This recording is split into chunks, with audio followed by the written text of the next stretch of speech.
कहानी की स्टार्टिंग में एक छोटे वाइट हेयर लड़के को देखते हैं जो किसी को देखकर कहता है, फादर यह कितनी छोटी है, अगर मैं उस पर फूंक मारूं तो शायद वह उड़ ही जाए।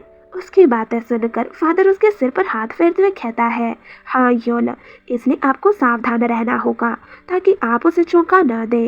बड़ा ब्रदर अपने फादर से पूछता है, पर फादर यह बच्चा कौन है? और तभी वो छोटी सी लड़की धीरे से अपनी आंखें खोलती है, पर सडन वो झटके से उड़ते हुए कहती है, हाँ मैं कहाँ पर हूँ? और उसे उठा देख कर वो व्हाइट हेयर पर्सन उसे बताता है, ये व्हाइट टाइगर क्लैन है जो दाइवा साम्राज्य में पश्चिम के गार्डियंस हैं। और क्या आप पहले ही भूल चुके हैं? वो मैं ही तो था जिसने तुम्हें चुराया था। उसे याद आता है, वो कहती है, यह सही है, कल रात मुझे इस आदमी ने चुरा लिया। दाइवा साम्राज्य एक ऐसा देश है जहाँ पशुवंशी जीव निवास करते हैं और इस राज्य पर शाही परिवार का शासन है और 4 महान क्लैंस द्वारा सुरक्षित। पूर्व का अजोरे ड्रैगन, पश्चिम का व्हाइट टाइगर, दक्षिण का वर्मिलियन बर्ड और उत्तर का काला कछुआ एनिशिएंट डिवाइन बेस्ट के ब्लड के उत्तराधिकारी। वे अपने अपने निर्धारित भूभागों और उन पर रहने वाले पशुवंशी जीवों पर शासन करते हैं। तभी कहानी की स्टार्टिंग में दक्षिणी डिवाइन बेस्ट वर्मिलियन बर्ड के क्लैन में एक लेडी उस लाल हेयर पर्सन जिसने छोटी बच्ची पकड़ी हुई थी उसे वहां देखकर कहती है, ओह माय, स्वयं लॉर्ड आई है। वो पर्सन उन्हें देखकर कहता है, मैंने सुना है कि वह उस सबसे कम उम्र की लड़की को एक पल के लिए भी अपनी बाहों से निकालने नहीं देता। और देखो वह उसे कितनी सावधानी से पकड़े हुए है। सब लोग उन्हें देख रहे थे। तभी वो कहता है, सोया क्या तुम तैयार हो? तो वह भी खुश होते हुए कहती है, हाँ फादर। उसका बड़ा भाई भी उसे सांत्वना देते हुए कहता है, घबराओ मत, तुम ये कर सकती हो सोया। हाँ भाई, मैं जानती हूँ कि मैं यह कर सकती हूँ। जियोक सोया वर्मिलियन क्लैन की सबसे छोटी और लाडली बेटी थी और तभी उसके चारों ओर माना फ्लो होने लगता है। सोया मन ही मन प्रे करती है, बिल्कुल आपकी तरफ फादर, कृपया मुझे लाल पंखों वाला एक शानदार वर्मिलियन बर्ड बनने दें। उसकी उम्र 6 साल, जब तक उसका पहला ट्रांसफॉर्मेशन नहीं हुआ। और तभी वो एक क्यूट सी सफ़ेद पंखों वाली बर्ड बन जाती है। सोया के वाइट फैदर को देखकर तभी वो पीछे ब्लू हेयर पर्सन कहता है, सफ़ेद पंख? क्या लाल रंग के पक्षी के पंख स्वाभाविक रूप से गहरे लाल रंग के नहीं होने चाहिए? वो कहता है, अब जब मैं इस बारे में सोचता हूँ तो सबसे छोटी बेटी के जन्म के समय अफवाहें फैली थी। 7 साल पहले वर्मिलियन बर्ड क्लैन में एक बच्चे का जन्म हुआ। जिस क्षण बच्चे ने पहली सांस ली उसी क्षण माँ का देहांत हो गया। इस घटना की एकमात्र गवाह दाई थी। मेड दूसरी मेड से कहती है, क्या आपने बच्चे को देखा? दूसरी मेड कहती है, बच्चा क्यों, क्या गड़बड़ है? उसके बाल बिल्कुल सफ़ेद हैं। यह असंभव है, उनमें से किसी के बाल भी सफ़ेद नहीं हैं। मेड उनसे कहती है, आपको नहीं लगता कि उस लेडी का किसी और आदमी से बच्चा था, है ना? या शायद बच्चे की अदला बदली हो गई हो। लॉर्ड गुस्से में उनसे कहता है, लेट मैडम बर्फ की तरह पवित्र थी और किसी को भी उसकी वफादारी पर सवाल उठाने का अधिकार नहीं है। बेस्ट किन समाज वंश परंपरा को सर्वोच्च महत्व देता था। ऐसा इसलिए था क्योंकि उनकी शक्ति उनके रक्त के माध्यम से विरासत में मिली थी और इन सबसे ऊपर 4 डिवाइन बीस्ट की प्रत्यक्ष वंशावली। वे असाधारण रूप से मजबूत और विशिष्ट थे। अंततः मुख्य पारिवारिक वंश की शक्ति की रक्षा के लिए विवाह होने पर एक जीवन साथी की वंश परंपरा पक्की हो जाती है। जियोक्यायु ने बस यही मान लिया कि उनके दिवंगत पत्नी के पूर्वजों में से किसी न किसी के बाल सफ़ेद जरूर रहे होंगे, इसलिए उन्हें विश्वास था कि उनके बच्चे के बाल एकदम सफ़ेद होने से कोई समस्या नहीं होगी। और सोया अपने बच्चे को देखकर उसकी आंखों से आंसू अपने आप ही निकलने लगते हैं। वो कहता है, इसके पहले ट्रांसफॉर्मेशन के दिन यह सिद्ध हो जाएगा कि उसके रक्त में वर्मिलियन बर्ड का ब्लड है, उसके चमकीले लाल पंखों के माध्यम से। और प्रेजेंट में तभी वो अपने सामने सोया को देखता है जो लाल पंखों वाली बर्ड नहीं थी। सोया फादर को देख रही थी और वो उनके पास आती है, पर तभी वो झटके से उसे अपने से दूर कर देता है। वो काफ़ी गुस्सा हो रहा था और लोग आपस में फुसफुसाने लगते हैं। तभी लॉर्ड यायुन कहता है, इस बच्चे की स्पिरिट को निकालो और उसे कोल्ड पैलेस में कैद कर दो। सोया घबरा जाती है। वो कहती है, फादर। पर उसे चिढ़ते हुए वो वहाँ सभी मौजूद लोगों से कहता है, अगर आज जो कुछ हुआ उसके बारे में किसी ने एक शब्द भी कहा तो मैं उस पर कोई रहम नहीं दिखाऊंगा। सोया उन्हें देखकर कहती है, फादर। फादर क्रोधित हैं। वो मुझे ऐसे क्यों देख रहे हैं? और उसका ध्यान अपने पंख की ओर जाता है। वो कहती है, सफ़ेद पंख, ये मेरे फादर और मेरे भाइयों के जैसे लाल क्यों नहीं है? क्या मैं अपने रूपांतरण में असफल रही? क्या इसलिए फादर इतने निराश हैं? और तभी सोया सामने क्यों देखकर कहती है, ब्रदर हवाइयों, आप शायद इसे ठीक कर सकते हैं।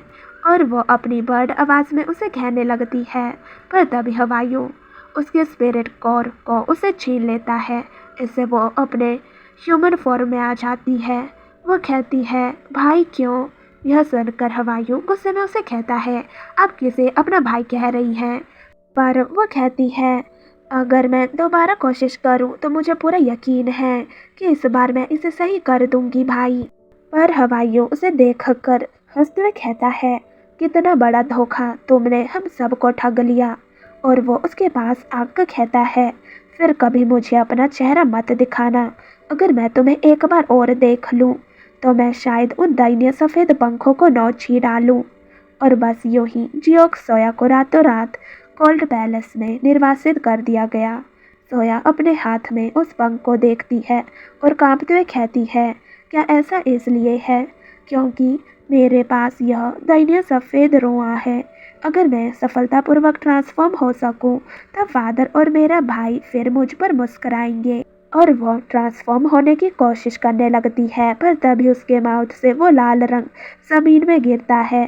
सोया दर्द से कहती है, वह स्पिरिट कोर जो मेरे भाई ने मुझसे छीन लिया, मुझे उस कोर की ज़रूरत है। मुझे अपनी बेस्ट की शक्तियों का उपयोग करना सिखाया गया था। इतनी कम उम्र में भी वह इस सच्चाई को जानती थी, लेकिन अपने फादर और भाइयों का दिल फिर से जीतने के लिए उसके पास केवल एक ही रास्ता था। उसका उद्देश्य बार बार उसके शरीर पर जबरन परिवर्तन करना था, जिससे इस प्रक्रिया में उसका शरीर नष्ट हो गया। और तभी बाहर से उसे मेड्स की आवाज़ सुनाई देती है। वो आपस में कह रही थी, अफवाहें सच्ची होगी, उसके पंख बिल्कुल सफ़ेद थे। मेड कहती है, तो क्या वह सचमुच देवकंत महिला की किसी और से नाजायज़ संतान है? तो दूसरी मेड कहती है, तो यह और क्या हो सकता है? तो वो मेड पूछती है, तो वह अभी भी पैलेस में क्यों रह रही है? अगर मैं होती तो उसे तुरंत गुस्से में बाहर निकाल देती। दूसरी मेड उसे शांत करवाते हुए कहती है, कोई ना कोई तुम्हें सुन लेगा। लॉर्ड ने आज्ञा दी है कि किसी को भी इसके बारे में पता न चले। यह लड़की वर्मिलियन बर्ड क्लैन के लिए सबसे बड़ी शर्मिंदगी है। और यह सुनकर वो कहती है, अच्छा ऐसा है, तो मैं फादर की कभी भी असली बेटी नहीं थी। तभी 3 साल बाद सोया कपड़े को पकड़ कहती है, इन्हें धोए हुए 1 महीना हो गया, चलो जल्दी वापस चलते हैं और चेंज करते हैं। तब तक सब लोग यह भूल चुके थे कि वर्मिलियन बर्ड क्लैन में कभी एक प्यारी सी लिटिल लेडी भी थी। सीन बदल जाता है। एक पर्सन ने लाल फैदर पकड़ा हुआ था और वो उस फैदर को ही देख रहा था। तभी एक छोटी लड़की उसे कहती है, मेरा नाम रीरी है, मैं 9 साल की हूँ और कुछ समय पहले ही मैंने अपना पहला ट्रांसफॉर्मेशन अनुभव किया। हवाइयों उसके बालों को अपने जैसा देखकर शौक में अपने मुंह में हाथ रख लेता है। उसे देखकर सब काफ़ी चौंके हुए थे। क्लैन की ट्रू लेडी लौट आई थी और रीरी बताती है, मैं 9 साल की हूँ और कुछ समय पहले ही मैंने अपना पहला ट्रांसफॉर्मेशन अनुभव किया। लोगों ने मेरे पंख देखे और कहा कि मुझे मेरा असली परिवार यही मिल सकता है। और वो पर्सन और कोई नहीं, सोया का फादर था। वो रीरी से कहता है, अगर यह पंख सचमुच आपका है तो आपने इसे लाने के बजाय खुद को क्यों नहीं बदला? रीरी अपना सिर झुका देती है और वो झिझकते हुए कहती है, इसका कारण यह है कि पर तभी लॉर्ड कहता है, मैं तुम्हारी कहानी पर कैसे विश्वास करूं? यह सुनकर रीरी घबरा जाती है। वो कहती है, मैं करूंगी, मैं कर सकती हूँ। और वो ट्रांसफॉर्म होने लगती है। लॉर्ड यह देखकर काफ़ी चौंक जाता है। सब लोग हैरानी से उसे देखने लगते हैं। वो कहते हैं, इसमें कोई शक नहीं है, वो सीधे तौर पर वर्मिलियन बर्ड की वंशज है। रीरी वर्मिलियन बर्ड बन जाती है, पर तब भी वो कमजोर होकर ह्यूमन फॉर्म में आ जाती है। उसे इस तरह देखकर लो जल्दी से उसे अपने गोद में पकड़ते हुए कहता है, क्या तुम ठीक हो? रीरी बताती है, मेरी आत्मा कमजोर है, अगर मैं ट्रांसफॉर्म हो जाऊं तो इससे मेरे दिल पर ज्यादा दबाव पड़ेगा। और यह सुनकर वो उसके लिए और काफी ज्यादा वरी होने लगता है। रीरी उन्हें कहती है, मैं बचपन में बहुत बीमार रहती थी, लेकिन मुझे समय पर इलाज नहीं मिल सका। मुझे माफ करें, मैं एक बच्ची हूँ जो ठीक से रूपांतरित भी नहीं हो सकती।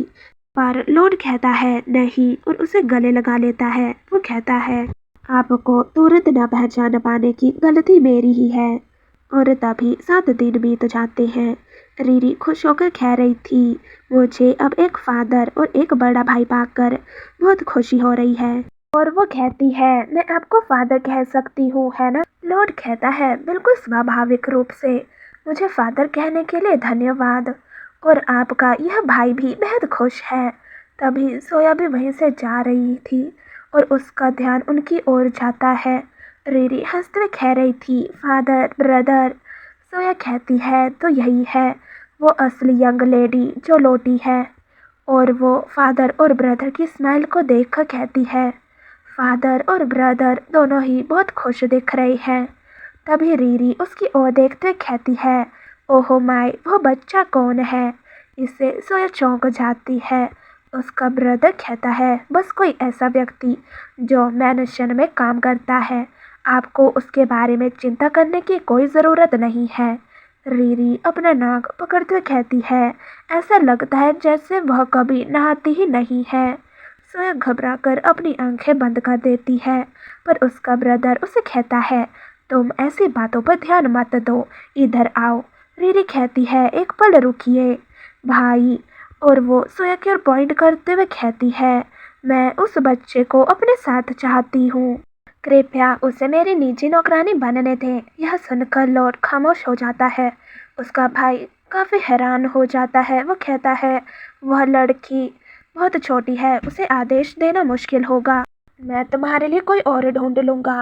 पर रीरी कहती है, मुझे वो पसंद है, अगर उसे अच्छे से धोया जाए तो बदबू गायब हो जाएगी। लॉर्ड कहता है, रीरी। पर तभी वो रीरी को खुश देख कर कहता है, ठीक है, जैसा चाहो वैसा करो, मैं तुम्हें तुम्हारी मनचाही चीज़ दूंगा। यह सुनकर रीरी खुश होते हुए कहती है, जैसा कि उम्मीद थी, फादर सबसे अच्छी हैं, मैं फादर से सबसे ज़्यादा प्यार करती हूँ। यह सुनकर वो घबराते हुए कहता है, लेकिन फादर, वह बच्ची तो।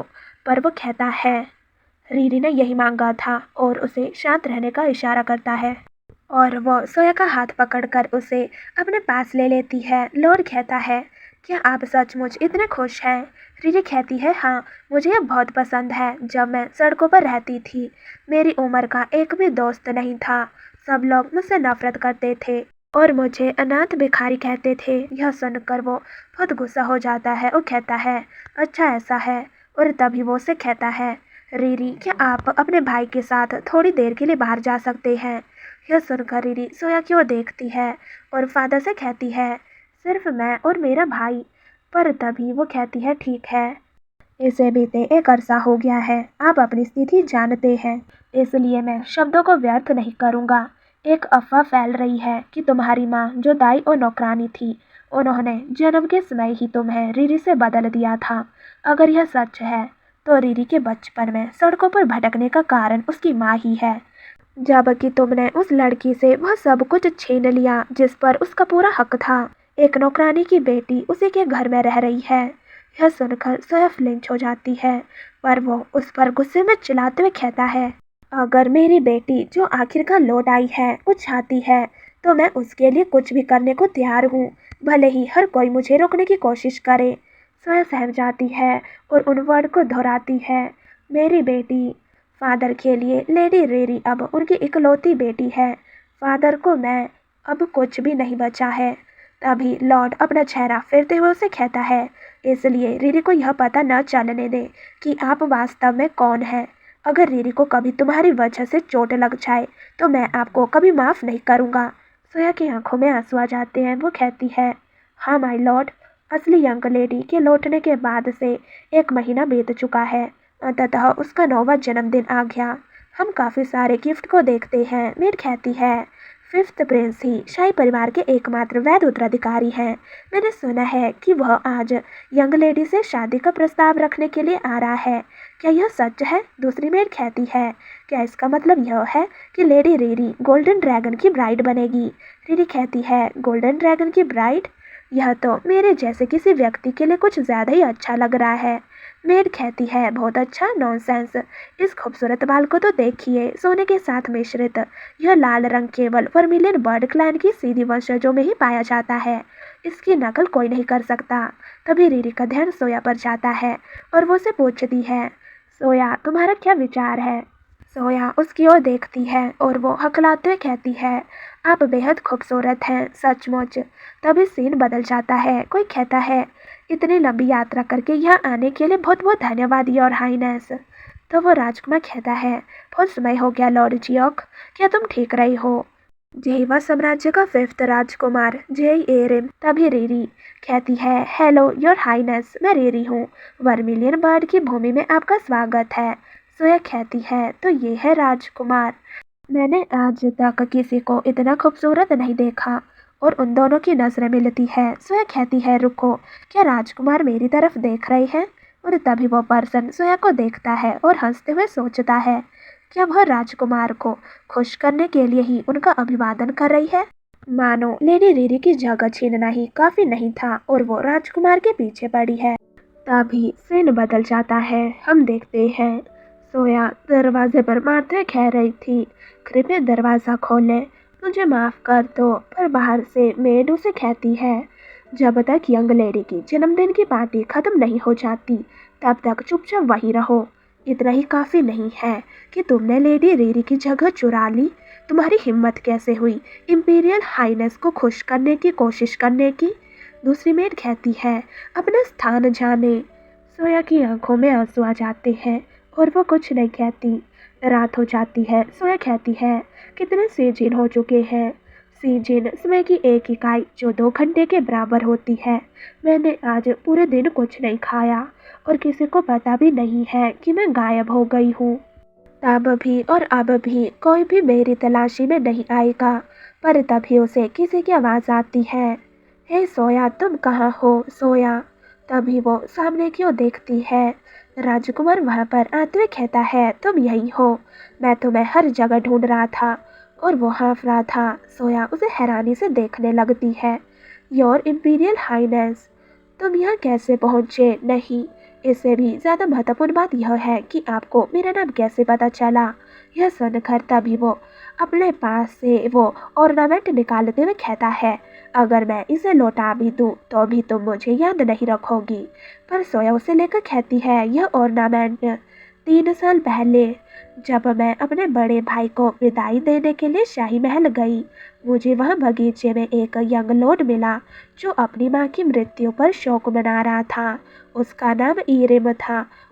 और हालांकि मुझे ज़्यादा जानकारी नहीं थी, लेकिन ऐसा प्रतीत होता था कि वह शाही महल में रहता था और यह आभूषण मेरी देवकंत माँ ने मुझे विरासत में दिया था।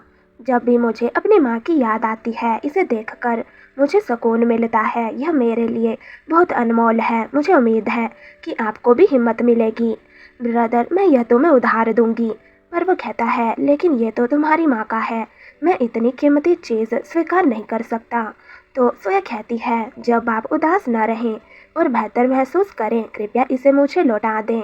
यह सुनकर वो उसकी ओर देखता है और उस ऑर्नामेंट को लेकर कहता है, ठीक है, मैं इसे लौटाने के लिए वापस आऊँगा। तो फिर ये वादा रहा भाई रिम। और वो प्रॉमिस कर लेते हैं। और प्रेजेंट में रिम उसे कहता है, मैं तुमसे किया हुआ वो वादा निभाने आया हूँ। सोया हैरानी के साथ कहती है, रिम ब्रदर। रिम कहता है, मुझे चिंता थी कि कहीं मुझे देर न हो जाए, लेकिन मुझे खुशी है कि मैं दिन ख़त्म होने से पहले यह कह सका। सोया कहती है, तो भाई रिम हिज हाइनेस हैं। रिम स्माइल करते हुए कहता है, हैप्पी बर्थडे सोया। यह सुनकर वो कहती है, हाँ, मैं भूल गई थी, आज लेडी रीरी का 9वां जन्मदिन है। वो कांपने लगती है। रिम उसे इस तरह देखकर वरी होते हुए कहता है, सोया। सोया की आंखों में आंसू आ जाते हैं वो कहती है और आज मेरा जन्मदिन भी है। और उसकी आंखों से आंसू बहने लगते हैं। मुझे खेद है, आंसू अचानक ही आ गए क्योंकि मैं बहुत खुश हूँ। धन्यवाद योर हाइनेस, रिम स्माइल करते उसे कहता है। योर हाइनेस नहीं, मुझे वैसे ही संबोधित कीजिए जैसे आप पहले करते थे। लेकिन अधिक महत्वपूर्ण बात यह है कि क्या हुआ है। मुझे याद है तुम बहुत बदल गई हो। कि तुम मुझे बताओगी कि इस पूरे समय तुम्हारे साथ क्या हुआ। मैंने राजकुमार को सब कुछ बता दिया जो हुआ था। राजकुमार उसे सांत्वना देने लगता है और वो कहता है, तो यही हुआ था जिस दिन तुम पहली बार एक बेस्ट में परिवर्तित हुई। लेकिन ऐसा नहीं हो सकता। पर तभी उसके माइंड में कुछ आता है और वो खड़े होते हुए कहता है, बिल्कुल नहीं। सोया कहती है, भाई रिम। वो सोया से कहता है, मुझे किसी बात की तुरंत पुष्टि करनी है, इसलिए मुझे इंपीरियल पैलेस लौटना होगा। सोया, ज़्यादा निराश मत होइए, मैं वादा करता हूँ कि जल्द ही वापस आऊँगा। और जब मैं वापस आऊँगा मैं तुम्हें इंपीरियल पैलेस ले चलूँगा, बेशक अगर आप अनुमति दे तो। और हम वहीं बाहर रीरी को देखते हैं जो चुपचाप उनकी बातें सुन रही थी। वो गुस्सा होते हुए कहती है, ये सब क्या हो रहा है। उस लड़की ने कौन सी चाल चली। क्या हिज हाइनेस उसे अपने साथ ले जाने आए। मुझे वो बच्चा पसंद नहीं। जिस पल मैंने उसे देखा उसी पल से सहज रूप से उसका प्रीटी फेस और जिस तरह पिता और भाई सूक्ष्मता से उस पर ध्यान देते थे, मुझे यह सब बिल्कुल भी पसंद नहीं आया। इसलिए मैंने जानबूझकर उसे अपना खिलौना बना लिया, उसे उसकी औकात का एहसास दिलाने के लिए। लेकिन चीज़ें योजना के अनुरूप नहीं हुई। उन्होंने स्पष्ट रूप से कहा कि अगली बार जब वे आएंगे तो वह उसे लेने आएगा। मुझे हिज हाइनेस के लौटने से पहले उसे यहाँ से निकालना होगा। तभी नेक्स्ट सीन में हम देखते हैं, सोया रीरी से कह रही थी, माय लेडी कृपया इसे वापस कर दीजिए, मैंने इसे बिल्कुल भी नहीं चुराया। पर रीरी उसे कहती है, अगर तुमने इसे चुराया नहीं है तो यह कहाँ से आया।